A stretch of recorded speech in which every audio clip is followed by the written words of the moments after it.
అందరికీ నమస్కారం అండి. మాఘమాసంలో వ్రతకథనైతే మనం వింటున్నాం. ఈ 7వ అధ్యాయంలో మృగశృంగుడు తన మాఘమాస నదీ స్నానాలన్నీ పూర్తి చేసుకుని తల్లిదండ్రులకు వద్దకు వచ్చి తల్లిదండ్రుల మేరకు వివాహం ఆడదలిచి నేను ఒక అమ్మాయిని వివాహం చేసుకోవాలనుకుంటున్నాను అని సుశీలనైతే వివాహం చేసుకుంటాడు. సుశీలతో పాటు తన ఇద్దరు చెలికత్తెలను కూడా వివాహం చేసుకోవాల్సిందని వాళ్ళు కోరుతారు. కానీ మృగశృంగుడు కానే కాదు అంటాడు. ససేమిరా కాదు అనడంతో వివాహ వేడుక వచ్చిన పెద్దలందరూ మునీశ్వరులు మృగశృంగ అభ్యంతరం చెప్పకు, ఆ కన్యలిద్దరు కూడా నీ అభిష్టం మేరకు పెళ్లి చేసుకోలేకపోతే వాళ్ళ కన్నీటి బొట్లు నీకు అమంగళకరమవును. నువ్వు 2-3 భార్యలుండుట తప్పు కాదు. వారిద్దరూ దుఃఖించినచో నీకు జయము కలుగునా. ఇటువంటి సంఘటనలు ఎన్నియో జరిగినవి కదా. కావున ఇరువురు కన్యలను కూడా వివాహం చేసుకొని పెద్దలైతే హితోపదేశం అయితే చేస్తారు. మునీశ్వరుల మాట కాదనలేక మృగశృంగుడు పెద్దల అభిష్టానుసారము ఆ ఇరువురు కన్యలను కూడా వివాహం చేసుకుంటాడు. చూసావా దిలీప మహారాజా, మాఘమాస నదీ స్నానం వల్ల మృగశృంగుడు 3 భార్యలతో ఎలా సుఖించుచున్నాడో అని వివరించగా, మరలా దిలీపుడు, గురువర్య, వివాహాలు ఎన్ని రకాలు, వాటిని వివరాలు చెప్పి నన్ను సంతృప్తపరచండి అని వశిష్ఠుల వారిని అడుగుతూ ఉంటారు.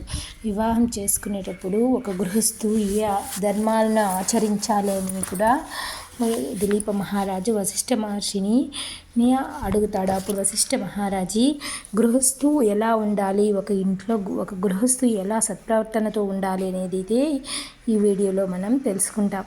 సత్ప్రవర్తనతో అలాగే ఆ సర్వేశ్వరుని చేరాలి అంటే గృహస్థ ఆశ్రమంలో ఏ ధర్మాలు పాటించాలి అని అయితే చెప్తాడు. ఆ దంపతులిద్దరూ పరస్పర ప్రేమానురాగాలతో ఉండుట, ఇంట్లో ఉన్నదాంతో తృప్తి చెందాలి, గౌరవ మర్యాదలు మనలతో ప్రవర్తించాలి, అతిథి సత్కారాలు చేయాలి, దైవభక్తి కలిగి ఉండాలి.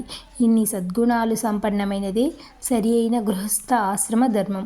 గృహస్థులు పైన సద్గుణాలన్నీ పాటు నోములు, వ్రతాలు, పండుగ దినములు, పర్వదినాలలో ఉపవాసాలు, కార్తీకం, మాఘ, వైశాఖ మాసాల్లో నిష్ఠగా నదీ స్నానాలు, పూజలు, శివకేశవులను నిష్ఠతో పూజించుట, స్మరించుట, ఈ పనులన్నీ పుణ్యకారాలని చేయాలి అని వశిష్ఠ మహర్షి దిలీప మహారాజుకు చెప్తా ఉన్నాడు. ఉదయాన్నే లేచినప్పుడు నిత్యం భగవన్నామ స్మరణ చేయాలి. కాలకృత్యాలు తీర్చుకుని స్నానం చేసి నిష్ఠతో భగవంతుని పూజలు చేయాలి. శక్తి కొద్దీ దాన ధర్మాలు చేయాలి. ఇవన్నీ పాటించాలి. కామ క్రోధ లోభాలను లొంగకుండా ఉండాలి. ఈర్ష్య అసూయ ద్వేషాలను వదిలివేయాలి. మిక్కిలి ఓర్పుతో కలిగి ఉండాలి. మధురమైన సంభాషణలు కలిగి ఉండాలి. పరోపకారము, ఇతరుల మనసును నొప్పించకుండా ఉండుట, భర్తకు అనుగుణంగా భార్య ఉండుట, అట్లే భార్య అవసరాలను గుర్తెరిగి భర్త సమకూర్చుట, అభిప్రాయ భేదాలు లేకుండుట, భార్యాభర్తల మధ్య చిన్న పెద్ద అనే తారతమ్యాలను లేకుండా ఉండాలి. ఇత్యాది సద్గుణాలతో దంపతులున్నచో వారికి వేరే స్వర్గం ఎక్కడుంది. అట్టి దంపతులు ఆదర్శ దంపతులై తేజోమూర్తులై అధిక పుణ్యములను పొంది విష్ణు సాయుధ్యాన్ని తప్పకుండా పొందెదరు. ఒక పతివ్రత లక్షణాలు ఎలా ఉండాలనేది కూడా ఈ వీడియోలో వశిష్ఠ మహర్షి ఈ దిలీప మహారాజుకి అయితే చెప్తాడు. మగవారు మంచి పనులను చేసినా కానీ మంచి ఫలమును పొందలేరు. పురుషుడు పుణ్యం సంపాదించుటకు ప్రత్యేకంగా పాటుపడాలి. కానీ స్త్రీలు అలా కాదు. స్త్రీలు తమ పతివ్రత లక్షణాలచే ప్రత్యేక మహిమలను పొందగలరు, గొప్ప శక్తివంతులుగా తయారు కాగలరు. శాస్త్రం ఏమంటుందంటే, పురుషుడు చేసే పుణ్యకార్యాలలో సగం పుణ్యం అర్ధాంగి అయిన భార్యకు వెళ్ళిపోతుంది అని చెప్తుంది. మరి భార్య చేసే పుణ్యకార్యాలలో పుణ్యఫలం భర్తకు చెందుతుందా అంటే, కించిత్తైనా భార్య పుణ్యఫలం భర్తకు రాదు, చెందదని చెప్తుంది. దీన్ని బట్టి ఆడవారు గొప్ప గొప్ప ఘనకార్యాలు చేయకుండానే తమ పతివ్రత లక్షణాలతో కొండంత పుణ్యాన్నైతే పొందగలుగుతారు. ఇదే ధర్మ సూక్ష్మ నిర్ణయం.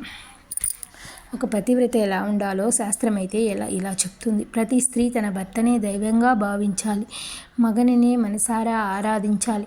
భర్త యొక్క సద్గుణాలనే స్వీకరించాలి. అందానికి ఆకారానికి ఆకర్షింపబడకూడదు. తన భర్త ఎంత ప్రేమానురాగాలతో చూసుకుంటుందో అత్తమామల పట్ల కూడా అదే వినయ విధేయతలు కలిగి ఉండాలి.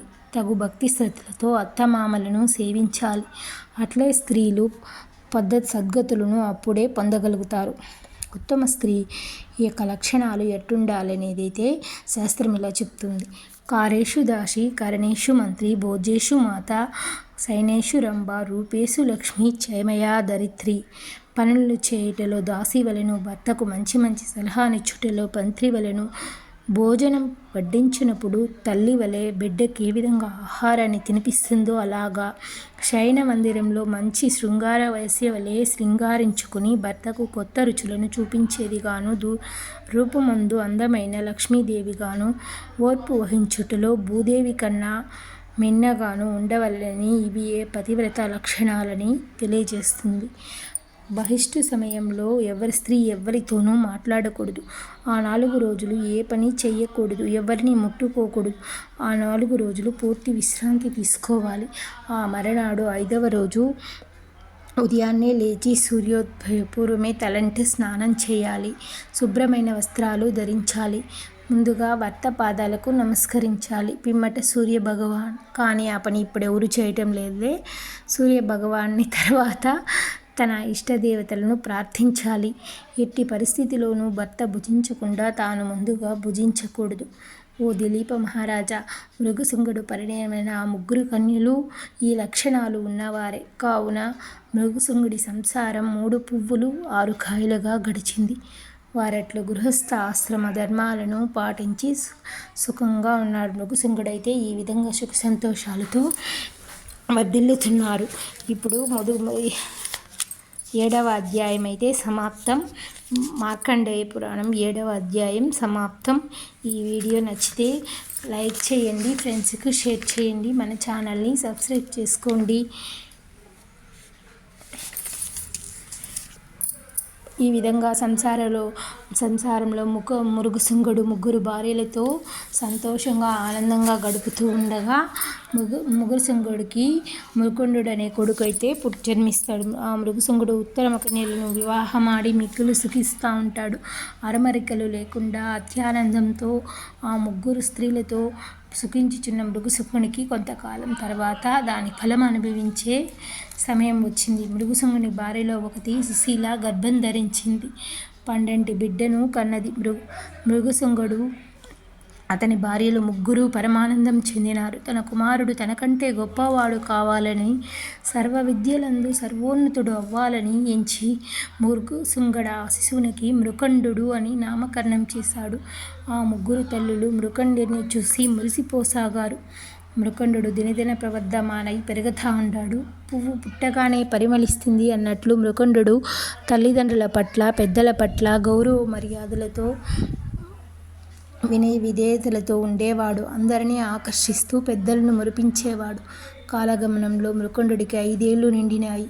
మృకండు ఉపనయనం చేశారు. విద్యాభ్యాసానికై గురుకులానికైతే పంపారు. ఈ వీడియో నచ్చిందంటే లైక్ చేయండి, మీ ఫ్రెండ్స్ అండ్ రిలేటివ్స్కి షేర్ చేయండి. మరో మంచి అధ్యాయంతో మళ్ళీ అయితే కలుసుకుంటాం. Thank you for watching. ఈ వీడియోలో గృహస్థు ఎలా ఉండాలి ఒక ధర్మంలో అనేది తెలుసుకున్నారు కదా. మా అందరికీ ఈ వీడియో ఉపయోగపడుతుందని